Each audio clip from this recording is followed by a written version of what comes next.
We're all good to go. No, we can't. Okay, nice. You started it, Duncan. You started it. Hey, I'm Duncan Daniels, and you're watching the UK Americana Bar Show. Cowboys wear Stetsons, country ain't that on the map. Yes, deep in your soul, one more time for the folks in the back.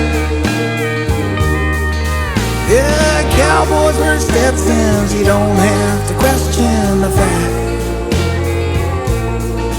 No, they don't ever fold, they don't do what they're told, except when they're resting.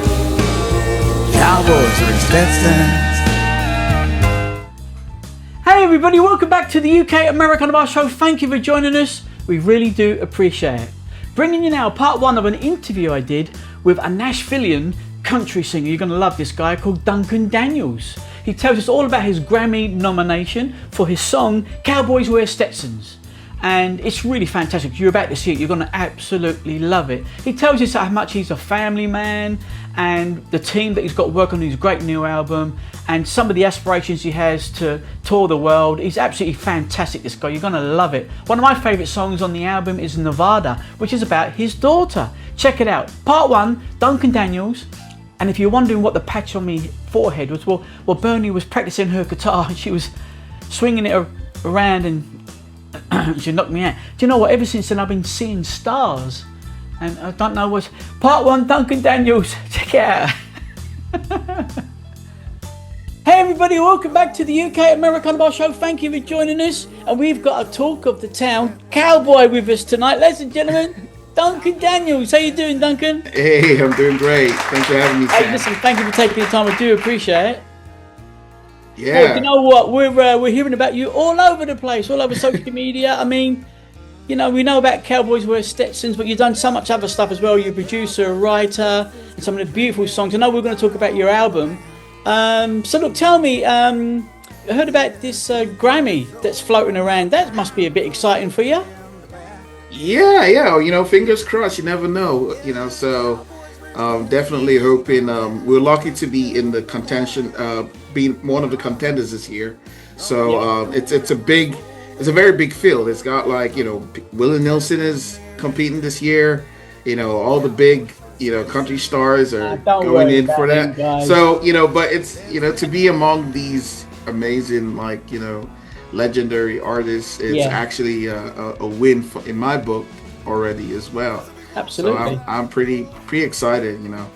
I mean, that record, I mean, just the one record off the album, but Cowboys Wear Stetsons, I mean, it's funny because it really has captured the audience now, isn't it? It's like a American identity, the cowboy music thing, you know, you really captured it. So, look, you know what? How did you come about writing it? Part one. Okay, so it's a very interesting story, and I try to tell people about it as much as I can. Yeah. So, as you know, there's a lot of polarizing opinions about country music lately. You know, especially after Beyonce put out the country album that she did. You know, and everyone's like, you know, there are people who like have these specific stereotypical idea of what a country artist or what country should look like.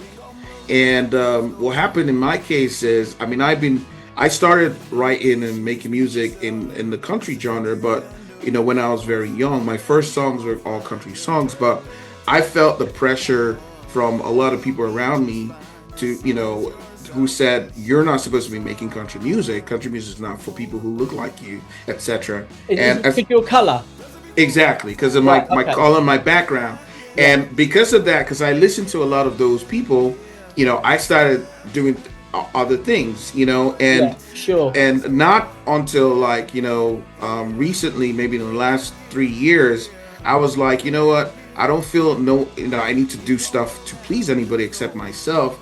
So I started going back to what I really like doing, which is, you know, country, alt country, and that's what happened. So a lot of people were surprised when they saw a lot of the songs I've been doing. And then I started seeing a lot of the backlash that other people who looked like me, who were making country music, was receiving. But what really, you know, switched it up for me for this song was I was going through. I wear Stetsons a lot. As Yeah, you can see, sure, I of got course. a Yeah, Stetson hat on, a yeah. trucker Stetson hat on, and I yes sir, and I get a lot of Stetson ads. So I came across an ad that it featured an actual black cowboy who was an actual real black cowboy Yeah. on the ad, and you know um, they were there were a lot of people Yeah. on that line, saying a lot of really mean stuff and a little racist stuff on there, and it kind of like upset me. But instead of like going on Facebook and commenting and trying to say all sorts of Yeah. stuff, I was like, you know what, I'm gonna make a song, You know and what, yeah, Duncan? It's a very strange, for me personally, it's a very strange conversation. I'm Irish, and in the UK, Scotland and Wales and Ireland and the UK, they just love their country music. Honestly, they couldn't care less if you were green. So yeah, there must be certain parts of the world where I don't know, color. When the Beyonce album came out, everything that people talked about in the UK, from what I understand, is the crossover. I mean, people like Glenn Campbell crossed over, Johnny Cash, Elvis crossed over, Willie Nelson crossed over into like 6 or 7 different genres, country artists. But for some reason, when Beyonce came out, I honestly to this day don't know what the fuss was about. It's a country album. Okay, it may not have some of the yeehaw stuff in there, if you like, but the fundamentals were there. So, I mean, one of my favourite country artists was a guy, you might not remember him, called Charlie Pride. oh yeah, I know Charlie I Pride, mean, yeah, come on, all the crystal chandeliers yes, light yep, up. yeah, Music. This is music, baby. So exactly. when your song came out, I mean, at the moment, it's everyone's playing it. Do you know that here in the UK? Did you know that? Oh, I didn't know they're Man, they playing. go bonkers for it over here. You say you've really hit Wow. something special there. I'm tempted to get you to sing it actually, Oh, but sure. but look, anyway, that is absolutely fantastic. It's just so great to have you on the show. I mean, talk more about the album if you don't mind. There's one Yeah. song that I love, Nevada. Is that Nirvana song. Yeah, Nirvana song. is that about your little girl? You have Yeah, a my girl? little daughter. Yeah, Oh my my God, tell me. yeah, Come so on. so Nirvana actually turns a year old November 11th. So she was born, and my first daughter, when she was born, I wrote a song about my first daughter. Her name is Nivea, and it's basically heaven spelled backwards, Yeah. Oh right? wow. So I have a song on the album called "Taste of Heaven" that I released a long time ago when she was born. I think she turns 5 in January, and my wife is like, "There's no way you're gonna not have a song for our second daughter, Nirvana." And I was, oh my God, the pressure! I have to now start writing a song for every child that I have, and but one day, out of nowhere, I believe you or not, I didn't even plan it. I didn't wake up saying I was gonna write a song about my daughter, but one day I was sitting down and I was like, you know what? I'm gonna put on the microphone and see what happens. And I took my guitar on the microphone and I literally sang the entire song from start to finish. No way. And then Wow. recorded it because I recorded what I was doing. I had a song already.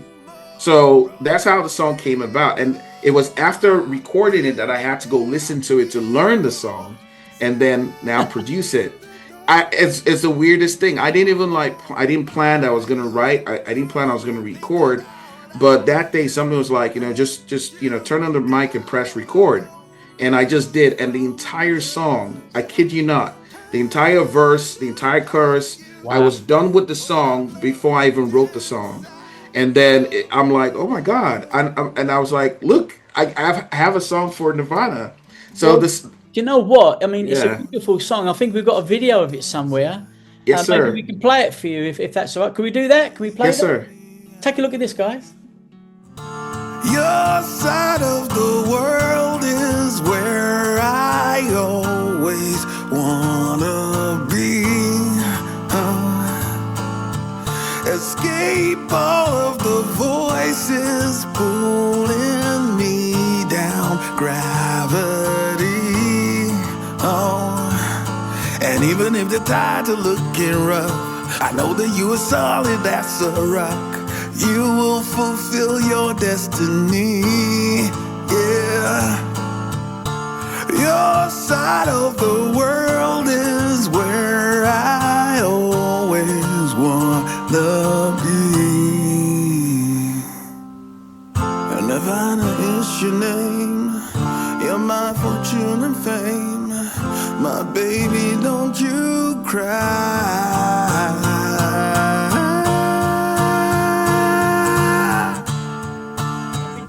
So it's true what they say about you, Duncan. I mean, you like labeled like all the country singer-songwriters, which is, you know, they tell the storytellers. But Yes, you know, sir. there's another song that you did, which is Ensigns.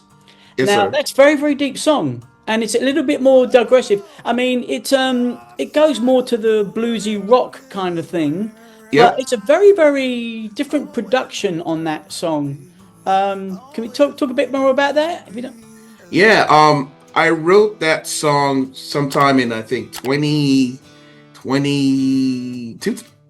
Actually, no, I wrote that song very early on, maybe like 2013. Right. And I wrote that song after I had gone through like a very hard breakup plus and a transition where I got fired from a job as well, and everything was just happening at the same time. Plus, I was like in this position where I was like, I didn't know what was next, but I felt like it was a transition that was about to happen.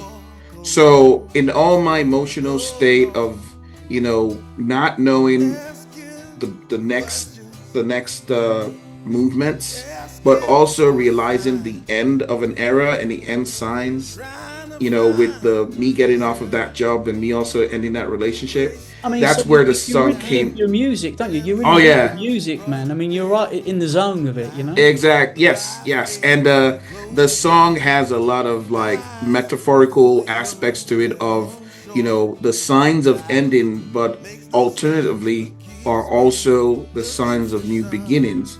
And I kid you not, that whole period actually started a different direction in my life outside of even music that led into me getting, you know, meeting my wife currently today, getting me in the financial state that I am today, which is 10 times better than I was when I wrote that song, when I had that ending of that era.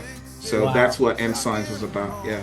So I mean, the album is called Honesty and Nostalgia, and which is fantastic. You're gonna love the album. You must go and get it if you haven't got it already. I've got to say to you, there's some cartoons out there with you, which are brilliant, all over the place. What's that all about? How did that come about? So the cartoon of it was kind of me telling the story of how we worked on Cowboys Wear Stetsons. And the real story is actually even way more interesting because, you know, after what happened, like I said earlier on with regards to how this idea of the song came about, the next step was, how do I produce a song that actually sounds, because the idea was, if I was going to make a song about Cowboys Wear Stetsons, it has to sound very traditional country. So that the irony there is that nobody, like all the folks who come about saying Beyonce's in country and all of that, no one can come and say, oh, this is in country because it sounds, you know, maybe there's a little bit of too much popping here, a little bit. I wanted to make it sound traditional country. So I needed to get... It's fantastic. Yeah, but it did that way because I got like a lot of the folks who were part of that record, you know, have played with Willie Nelson, have played with like Dolly Parton. But I really went all the way to get the right folks. So life makes you close your eyes, fully loaded on shore. Life makes no sense.